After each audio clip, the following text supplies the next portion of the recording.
The most devastating weapon in the Middle East right now isn't a hypersonic missile, and it isn't an Iranian torpedo. It is a spreadsheet in a corporate office in London.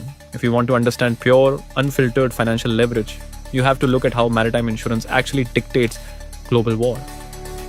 Here is the brutal math of the Strait of Hormuz.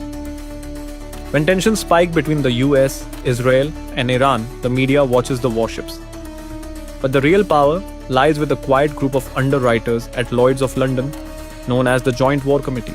They don't command navies, they command risk, and they hold the ultimate kill switch for the global economy. When the Joint War Committee designates the Persian Gulf as a high-risk zone, standard shipping insurance becomes void. To keep sailing, ship owners are forced to buy what is called an additional war risk premium. In peacetime, that premium is a tiny fraction of a percent of the ship's total value. But the moment a strike happens, that rate explodes.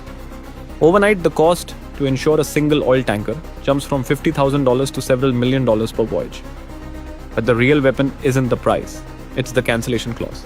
The moment a conflict escalates, marine insurers can legally pull their coverage with just 48 hours notice.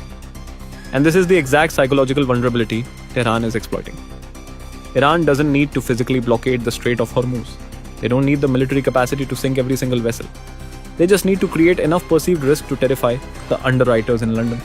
Because no corporation on earth is going to sail an uninsured $200 million asset loaded with crude oil into a combat zone. The West built the global financial system to manage risk. But in the modern shadow war, adversaries figured out how to weaponize it. Iran doesn't have to stop the ships. They let the Western insurance companies enforce the blockade for them. This isn't warfare by military force. It is warfare by premium.